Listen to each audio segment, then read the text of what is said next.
예수님이 탄생하신 크리스마스가 다음 주에 있죠. 물론 우리 교회는 성경적인 이유와 역사적인 이유로 이날 탄생했다고 믿지는 않습니다.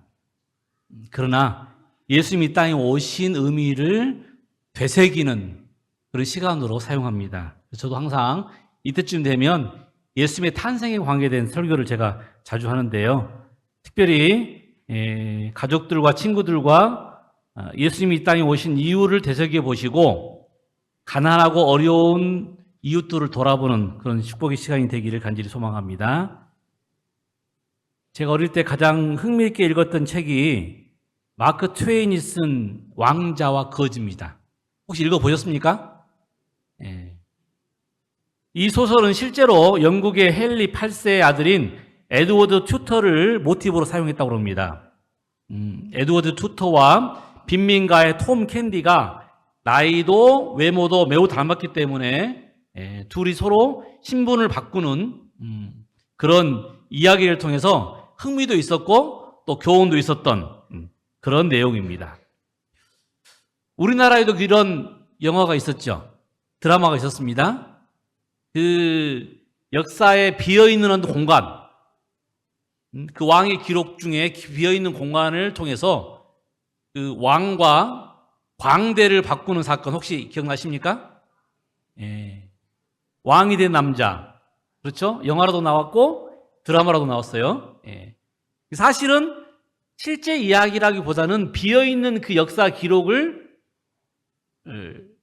추론하고 생각해서 만든 픽션입니다. 허구죠. 사실 아닙니다. 그런데 이 이야기를 통해서 초심을 잃고 또 매너리즘에 빠져 있고 생명의 위협을 받은 진짜 왕, 그리고 왕을 닮았지만 그냥 광대로 살던 한 사람, 아직 초심이 무엇인지 잊지 않았고 또 진정한 사랑이 무엇인지 어떻게 하는 것이 백성을 위한 것인지를 정말 보여주었던 그 광대, 왕과 광대. 우리는 이 이야기를 통해서 어떤 사람이 백성들의 진짜 왕인지 생각해보는 시간들을 가졌었습니다. 오늘 우리가 읽을 누가복음 2장에도 예수님의 탄생이 기록하면서 세상에 두 왕이 나옵니다. 누가복음 2장 1절, 7절입니다. 그때에 가이사랴 아구스도가 영을 내려 천하로 다 호적하라 하였으니 7절입니다. 맏아들을 낳아 강보에 싸서 구유에 누였으니 이는 사관에 있을 곳이 없음이로라. 누가복음 2장의 1절에는 가이사 아구스도가 나오고 7절에는 이제 막 태어난 맏아들,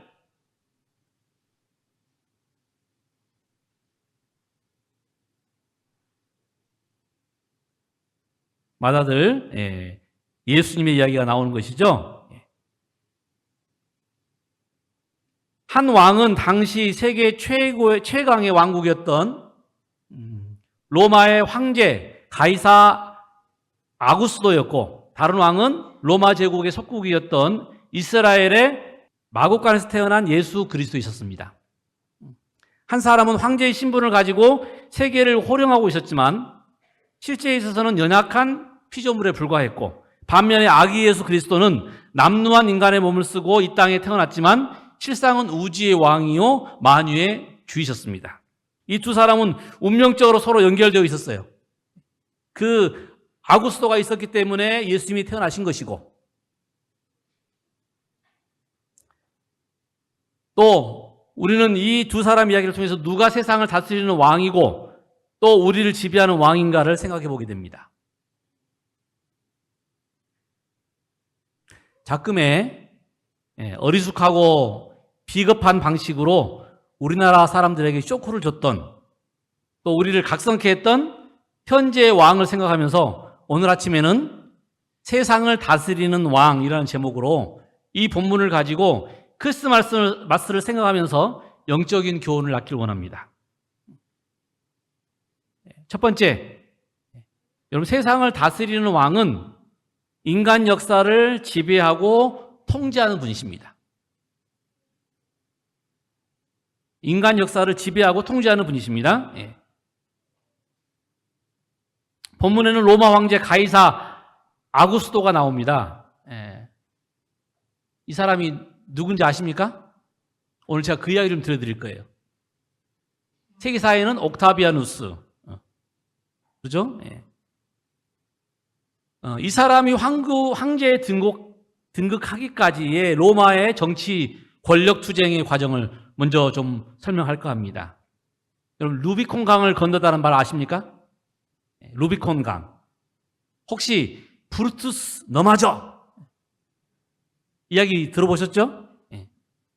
그러면 이 이야기는 아실 거예요. 왔노라, 보았노라, 이겼노라. 여러분, 이 말을 한 사람이 누굴까요? 가이사르, 시저.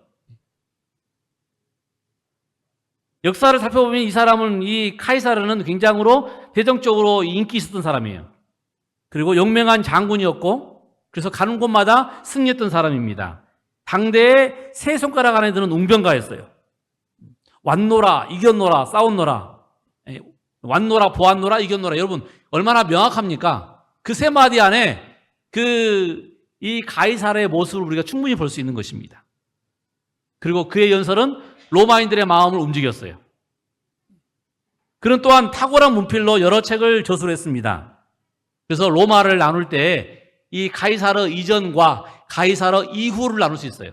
그 정도로 유명한 정치가였습니다. 가이사르 이전은 공화정이었고요.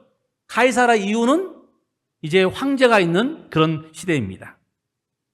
원래 가이사르 이전에는 귀족들이 이렇게 이 회의체를 만들어서 공화정으로 움직이는 나라였어요. 왕정이 아니고, 대한민국은 민주공화국이다. 그 말이 무슨 말 아시겠습니까? 대통령이 왕이 나라가 아니에요. 우리나라는 국회, 국민들이 뽑은 국회를 통해서 입법을 하고 이 나라를 움직일 수 있도록 삼법이 분리된 하나의 형태의 공화정입니다. 물론 이제 우리가 왕을, 대통령을 세워서 입법부를 이 행정부를 만들었지만, 당시 로마는 공화정이었어요. 그런데 많은 원로들이 의논하는데 약간 좀 차이가 있을 수 있겠죠. 특별히 또 정치적인 힘이 있었던 사람들이라면 그거를 무너뜨리고 싶겠죠.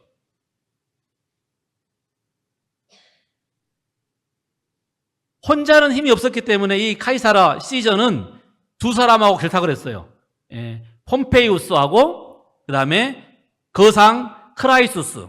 이 세 사람이 힘을 합쳐서 로마를 지배했는데, 그것을 우리가 제1 삼두정치라고 부릅니다. 삼두정치. 세 사람이 힘을 합쳐서 나라를 다스렸던 삼두정치라고 불러요. 물론 나중에 이 크라이수스는 뒤로 물러가게 되고 결국 카이사르와 폼페이우스가 압축이 됩니다. 그리고 나중에 이 원로원과 폼페이우스가 합쳐가지고 이탈리아로 귀환하려고 하는 카이사르를 막았어요. 그때 했던 말이, 유명한 말이 뭐예요? 루비콘 강을 건넜다. 루비콘 강 바깥쪽에 있다가 루비콘 강을 건너서 로마로 들어온 겁니다. 이미 내전이 시작된 거예요. 결국 카이사르가 폼페이우스와 이 원로원을 장악을 하고 승리를 해서 결국 황제가 됩니다.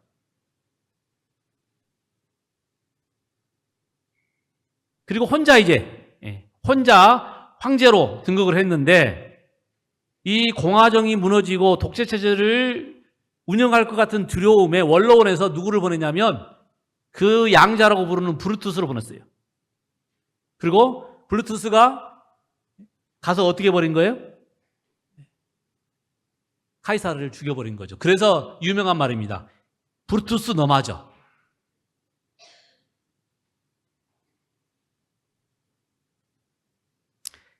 카이사르가 죽자 다시 권력 투쟁이 시작되었어요. 특별히 카이사르 유언장에는 그의 양자 옥타비아누스를 후계자로 임명했습니다. 그런데 옥타비아누스가 아직 힘이 없어요. 그래서 옥타비아누스도 그의 양아버지처럼 안토니우스하고 레비투스라고 하는 사람과 힘을 합쳐서 나라를 또 다스립니다. 그것이 제2 삼두 정치입니다. 그러나 이 옥타비아누스가 굉장히 총명한 사람이었어요. 민심을 읽을 줄 알았고요. 그리고 정치와 행정에 뛰어난 천재였습니다. 마지막 그의 정적이었던 안토니우스마저 악티움 회전에서 무너뜨렸어요. 결국 그리고 모든 것을 무너뜨린 다음에 그가 다시 1인자가 됩니다. 그리고 그 시대를 팍스 로마나라로 부릅니다. 로마로 인한 전 세계가 평화로운 시대. 그 사람 이름이 누구냐고요? 옥타비아누스. 성경에는 누구라고 표현되어 있냐면 아구스도. 가이사 아구스도. 그가 권력을 잡자 그의 행정적인 이 천재적인 행정 수완을 더욱 발휘했어요. 그래서 이 흩어져 있는 넓은 땅에 세금을 먹여야, 세금을 걷어야 국가가 움직이겠죠. 그 다음에 군인을 징집해야겠죠.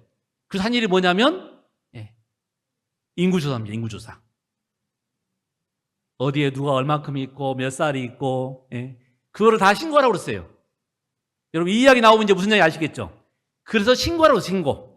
아구스토가 옥타비아누스가 로마를 장악한 다음에 행정 체계를 위해서 모든 사람은 자기가 태어난 곳에 가서 뭐 해라? 신고해라. 나이를 알게 되고 숫자를 알게 되고 남녀 비율을 알게 되고 그래서 거기서 세금을 걷게 되고 거기에서 군인을 징집하게 되고 다시 말하면 이 넓은 로마의 이 나라를 한 손바닥 안에 들여놓을 수 있도록 만든 체제가 인구조사였습니다. 그래서 많은 세금을 걷어들였고 또 많은 군인들을 모아서 나라를 튼튼하게 견고하게 만드는 일을 했던 사람이 바로 이 아구스토. 여러분 근데 이 인구조사가 어디로 내렸어요? 이스라엘 지방에도 내린 거예요. 이스라엘 지방에도. 그래서 그의 부모였던 예수님의 부모였던 마리아와 요셉도 결국은 인구조사를 해야 되기 때문에 자기 본적에 가가지고 신고를 했어야 해요. 그들이 살 곳은 갈릴리, 그들의 고향은 베들레헴, 약 144km. 대전만큼 거리 될까요? 차가 없던 시절에 KTX가 없던 시절이기 때문에 여러분 144km가 작은 거리가 아닙니다. 더군다나 아내가 뭐예요?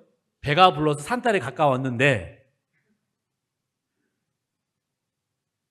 결국 마리아가 베들레헴에 가서 아이를 낳았습니다. 그래서 미가서 5장 2절에 나와 있는 예수님의 탄생 기록을 이루었어요. 베들레헴 에브라다야 너는 유다 족속 중에 작을지라도 이스라엘을 다스릴 자가 내게서 내게로 나올 것이라. 그의 근본은 상고의 태초이니라.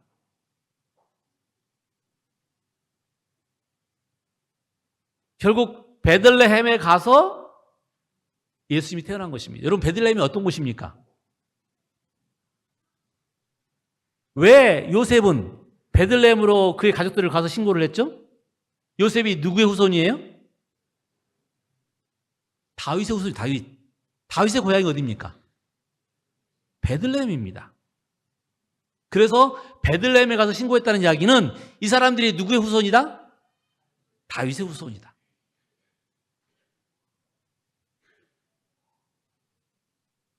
결국 이 복잡한 로마의 어떤 정치, 권력 싸움에서 하나님은 뭘 이루신 거예요? 예수님께서 태어나실 장소를 미리 예언된 것을 이루신 것입니다. 세상 이 권력자들이 음모하고 배신하고 그 다음에 여러 가지 권력 투쟁을 하는 가운데 그것을 이루시는 분이 누구시라는 것을 증명한 것입니까? 하나님이라는 것을 증명한 것입니다. 다시 말하면 우리가 똑똑한 것처럼 보여도 결국 우리는 누구의 일을 이루게 되어 있어요? 하나님의 일을 이루게 되어 있습니다.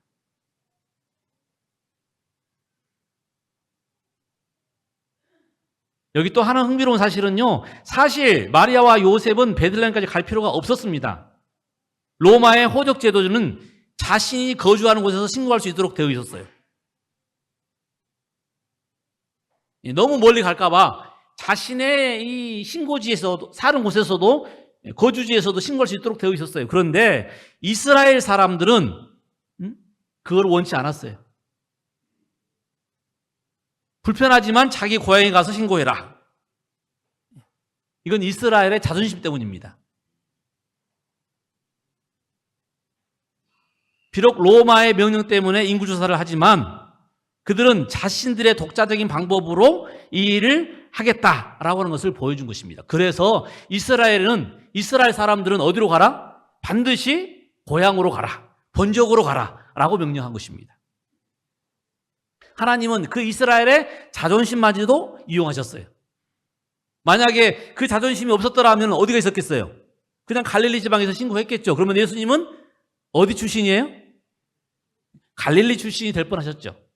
그러나 하나님은 그것을 반대하는 그 이스라엘의 자존심마저도 아신 거예요.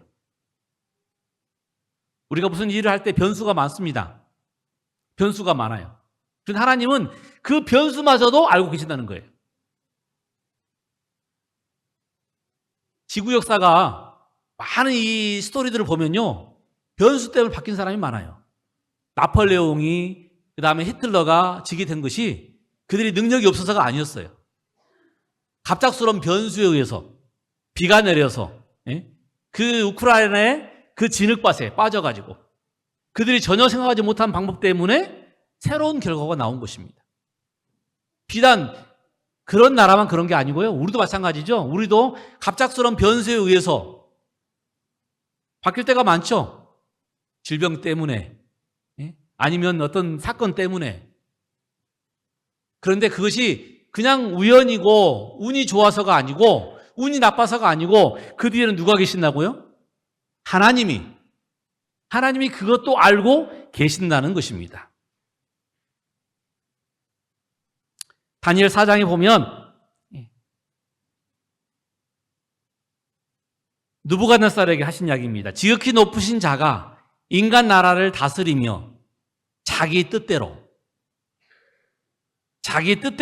그것을 누구에게든지 주시는 줄을 아시리이다. 이것은 다니엘이 느부갓네살 왕에게 한 말입니다. 지극히 높으신 자가 인간 나라를 다스리는데 누구 뜻대로요? 하나님의 뜻대로. 여러분이 이교 국가인 로마에서 일어난 일들, 사실 우리하고 전혀 상관없다고 생각될지 모르지만 하나님은 그 일을 이용하셔서 하나님의 일을 이루셨어요.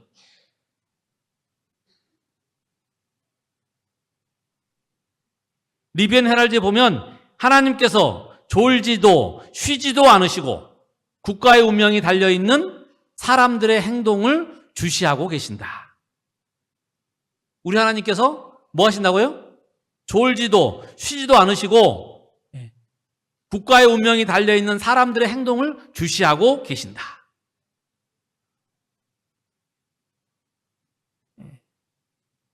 저는 이 말이 와 닿습니다. 2024년 12월에 사는 저는 이 말이 와 닿아요. 그들이 완벽한 계획을 짰지만 우리가 볼 때는 참 어리숙하고 멍청한 짓을 한 거지 않습니까? 단순히 그게 아니에요. 사실은 그 사이에서 조금만 변화가 있었더라면 우리나라는 지금 엄청난 소용돌이에 빠졌을 것입니다. 그 뒤에 누가 계시다고 믿어요? 하나님이 계시다고 믿어요. 중과부적이라는 표현을 썼죠. 중과부적. 근데 지금 이 유튜브나 뉴스에 나오는 거 보면 중과부적이 아니었어요. 엄청난 준비를 했단 말이죠. 전차부대까지 준비를 했답니다. 그런데 이루어지지 않았어요. 왜요? 그 뒤에 누가 계세요? 그럼요. 그렇게 하신 이유는 하나님이 계시다는 것입니다. 트럼프가 된 것도, 저 러시아와 이 우크라이나의 싸움이 이렇게 정말 지지부진한 것도 사실은 싸우면 안 돼요. 그 뒤에는 누가 계시다고요? 국가의 운명이 달려있는 이 사람들의 행동들을 주시하고 계시는 하나님께서 계시다고 하는 것입니다. 이 사실을 우리가 믿는다면 오늘 우리에게 일어나는 두려운 일들 때문에 여러분들 두려워하지 마시기 바랍니다. 환율이 어마어마하게 지금 올랐죠, 그죠? 기름값이, 어떤 사람이 그러더라고요. 기름값이 왜 안 떨어져? 왜 다시 올라가? 이건 전쟁 때문이 아니고 환율 때문입니다. 지금 1450원을 찍었어요. IMF 이후에 이렇게 올라간 적이 없었습니다. 그 다음에 주가가 막 곤두박질하고, 그 10일 사이에 뭐 우리나라 이 전 예산에, 1년 예산에 한 4분의 1이 지금 날아갔어요, 지금. 내년에는 더 이제 이 결과가 우리에게 닥쳐올 것이라고 예상합니다.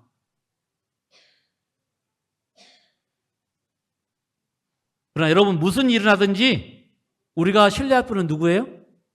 그 인간 역사를 주장하시는 하나님이 계시다는 것, 그 하나님이 지금까지 역사를 움직이셨다고 하는 것. 세상에서는 아구스도가 나왔지만, 그러나 아구스도 뒤에서 아구스도를 움직이시는 분은 누구라고 하는 것? 하나님이라는 사실을 여러분 잊지 마시기 바랍니다. 저는 그래서 하나님이 계시기 때문에 비록 지금 여러 가지 과정이 있겠지만 저는 두려워하지 않습니다. 걱정하지 않습니다.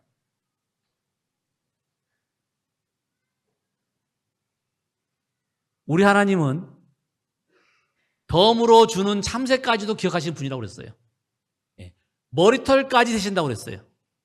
오늘 본문이 리벤 헤럴드 말씀 보니까 졸지도 아니하시고 주무시도 아니하시고 계속 뭐하고 계셔요 지금?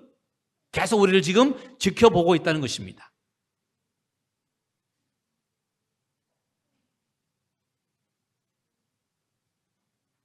우리 하나님이 그런 분이세요. 그렇기 때문에 저는 그 하나님을 믿기 때문에 걱정하지 않습니다.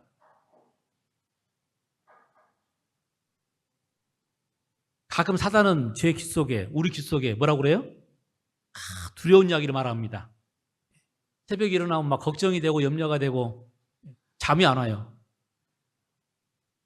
막 꼬리에 꼬리를 물고 누가 무슨 말을 하면 괜히 막 걱정이 막 점점 커져가지고, 그건 누가 하는 일이라고요? 그건 사단이 하는 일입니다. 우리는 뭐만 하면 돼요? 하나님의 약속만 붙잡으면 됩니다. 이 세상사를 주관하시는, 이 세상을 다스리시는, 이 세상을 지배하시는 하나님의 약속을 믿으면 되는 것입니다. 여러분과 제가 그런 믿음으로 확신 있게 살기를 간절히 소망합니다. 두 번째로, 이 세상을 다스리는 왕은 세상 역사와 성경이 주목하고 집중하는 분이십니다. 여러분, 영어로 역사를 뭐라고 그러죠? 히스토리는 아시죠? 두 글자 합성입니다. 히스, 그의, 스토리, 이야기. 그러니까 히스토리란 말은 그의 이야기입니다. 누구의 이야기일까요? 그렇죠? 이 지구사가 절반으로 나눴어요. 기원 전과 기원 후로. 누구 때문에요? 예수님 때문에. 우리의 인생사가 둘로 나눴습니다. 예수님 믿기 전과 예수님 믿은 후로 바뀌었습니다. 그래서 이 지구 역사가 그분의 역사예요. 2024년이란 말은 예수님 오신 지 2024년이란 말입니다. 우리가 믿건 안 믿건 간에 우리는 지금 예수님의 탄생을 기점으로 살고 있는 사람들이에요.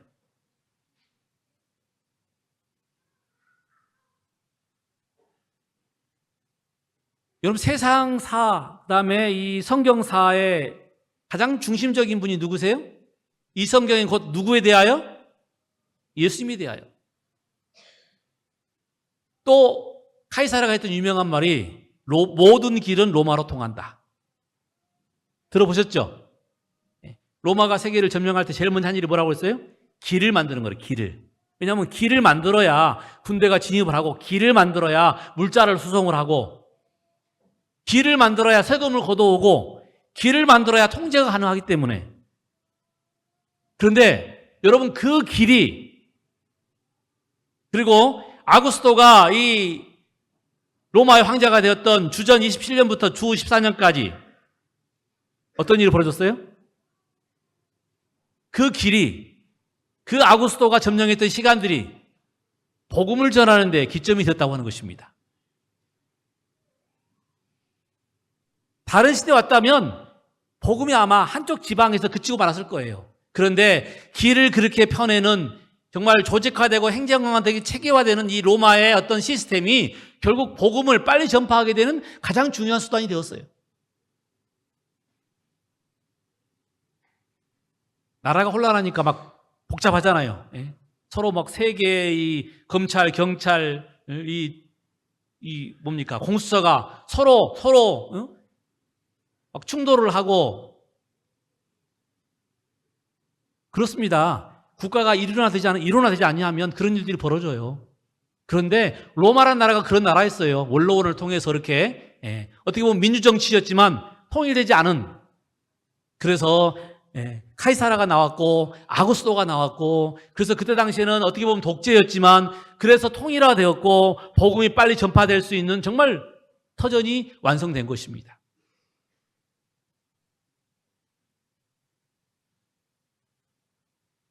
시대의 소망에 보면 별들이 일정한 궤도를 따라 방대한 운행을 하는 것과 같이 하나님의 경륜은 조급하거나 지체하는 법이 없다.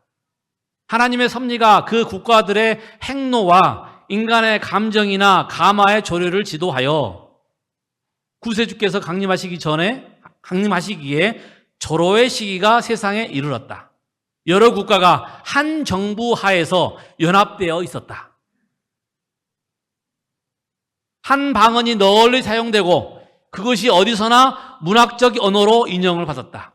흩어져 있던 유대인들이 해마다 열리는 절기에 참여하기 위하여 각처에서 모여왔다. 이들이 저희가 거주하는 곳으로 다시 돌아가므로 저들은 온 세상에 메시아의 강림의 소식을 전파할 수가 있었다. 다시 한번 읽어드리겠습니다. 하나님의 섭리가 그 국가들의 행로와 인간의 감정이나 감화의 조류를 지도하여 구세주께서 강림하시기에 절호의 시기가 세상에 이르렀다. 여러 국가가 한 정부하에서 연합되어 있었다. 한 방언이 널리 사용되고 그것이 어디서나 문학적 언어로 인정을 받았다. 흩어져 있던 유대인들이 해마다 열리는 절기에 참여하기 위하여 각처에서 모여왔다. 이들이 저희가 거주하는 곳으로 다시 돌아가므로 저들은 온 세상에 메시아의 강림의 소식을 전파할 수 있었다.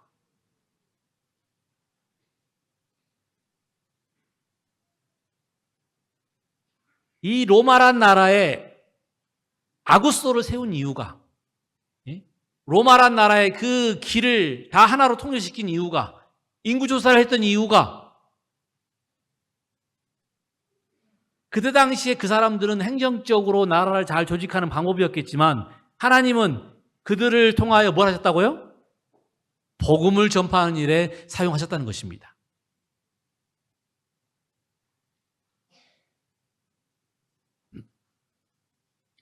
여러분, 왜 지금 김정은이가 북한에 있을까요? 왜 트럼프가, 그 망나니 같은 트럼프가 다시 당선됐을까요? 왜 푸틴은 여전히 살아있을까요?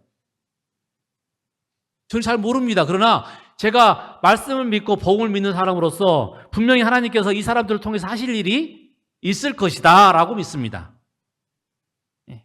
분명 마지막 예언된 일을 이룰 사람들일 수도 있어요. 물론 이 유튜브에 보면 트럼프의 어떤 그 음모론이 나옵니다. 트럼프가 결국은 적그리스도가 될 것이다. 교황권을 도와주고, 저는 뭐 그 사람을 믿지 않습니다. 그러나 뭐 충분히 그럴 수도 있겠지요. 우리가 하나님께서 어떤 사람을 사용할지는 모르니까요. 우리가 지나고 나면 하나님께서 그래서 그때 그 사람들을 세우셨구나 알게 될 겁니다. 그리고 결국 그때 가면 하나님께서 이 지구를 주장하고 계시는 것을 알게 될 것입니다. 결국 어떤 정치적인 일도, 그 다음에 전쟁에 관계된 일도 결국 하나님께서 이 일들을 통해서 마지막 일들을 이루실 것이 분명합니다. 2차 세계대전 후에 미국이 이렇게 강력한 나라가 될 줄 누가 알았겠습니까? 마치 가이사 아구스토에 의해서 팍스 로마나가 이루어진 것처럼 지금 뭐라고 불러요? 팍스 아메리카나. 로마에 의해서 평화가 이루어진 것처럼 지금은 전 세계가 미국에 의해서 좌지우지됩니다. 그 미국 대통령의 말 한마디면 어마어마한 일들이 벌어져요.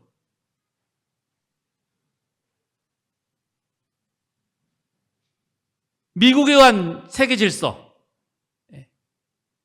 우리가 미국을 국제깡패라고 그러는데 미국은 어디 가서나 툭 쳐요.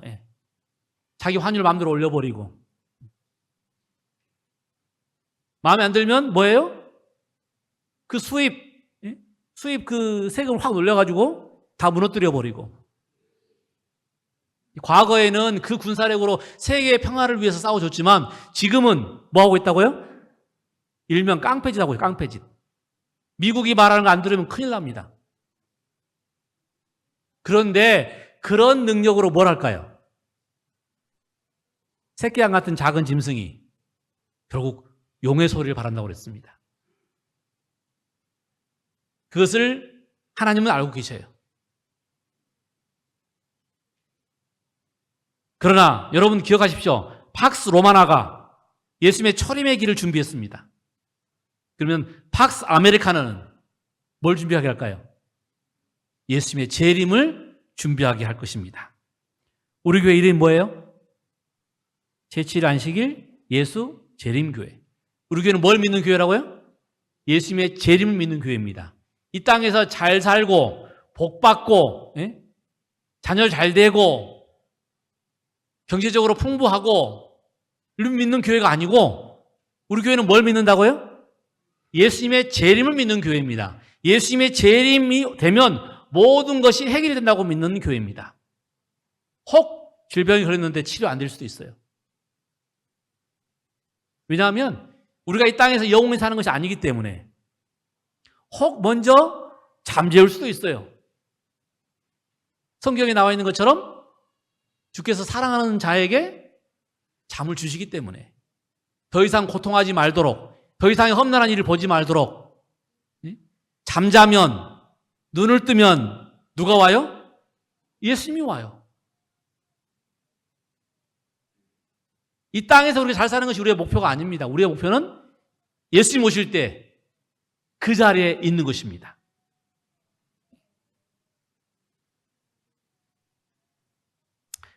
한 늙은 여집사님께서 아들이 이 변호사였어요. 변호사. 근데 이 변호사가 해외로 여행하던 중에 시장에 가니까 앵무새 한 마리를 봤는데 앵무새가 굉장히 똑똑해요. 성경장도 성경절도 말하면 곧바로 대답을 해요. 비싸게 팔라고 잘 키운 거겠죠? 훈련을 많이 시켰겠죠?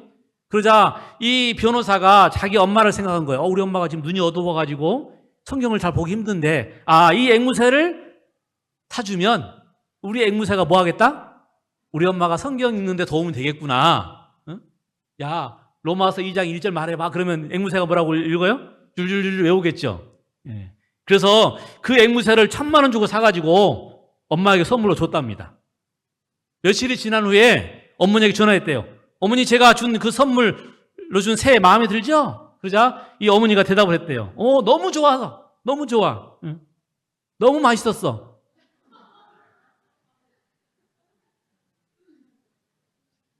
분명히 이 아들은 뭘 준 거예요?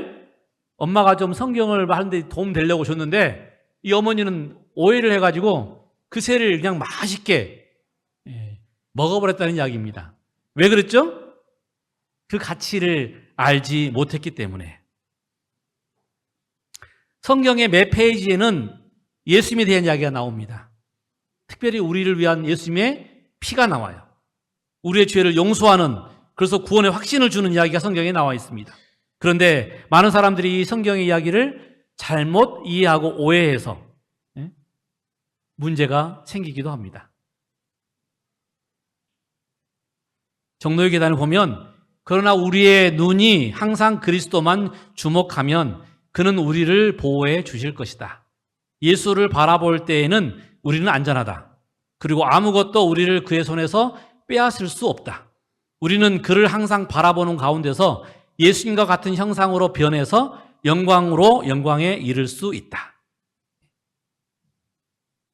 성경을 통해서 우리에게 주신 목적은요, 우리가 예수 그리스도를 바라보도록, 이 성경이 곧 누구에 대해서? 나에 대해서, 예수에 대해서 증거한다고 하였습니다.